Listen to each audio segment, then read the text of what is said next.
HelloBroadway.com. I am Michael Torbet, a recent Manhattan transfer, and tonight I just had the pleasure of seeing Nice Work If You Can Get It at the Imperial Theater, starring Matthew Broderick and Kelly O'Hara.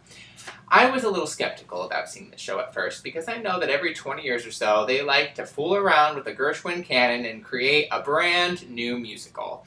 In the 70s we had Me and My Gal, in the 90s we had Crazy for You, and now we have Nice Work If You Can Get It.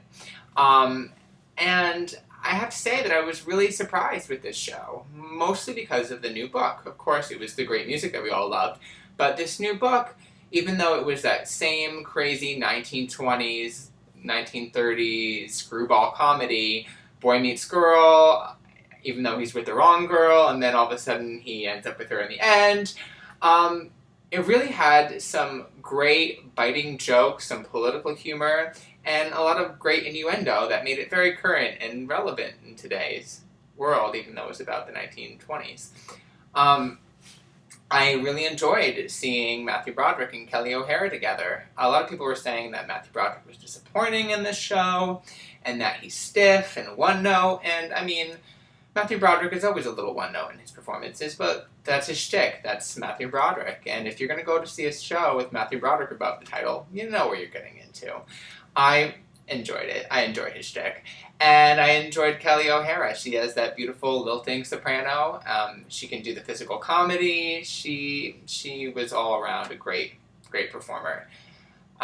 We had a standout performance by Judy Kaye, who just won the Tony for this role as the snooty Duchess who is trying to push prohibition on everybody.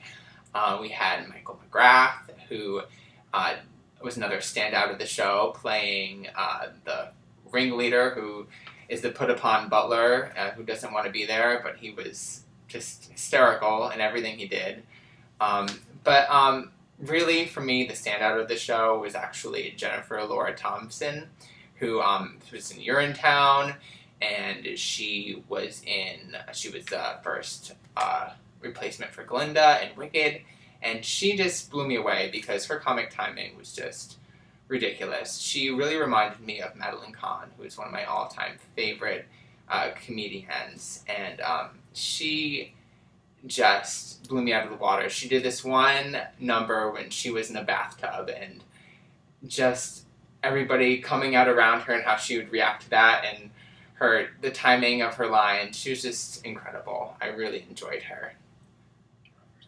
I just want to say that I really enjoyed the show, and I think it's a good one for you to go see if you're into seeing a really good old-fashioned Broadway musical comedy. So go and enjoy Nice Work If You Can Get It at the Imperial Theater.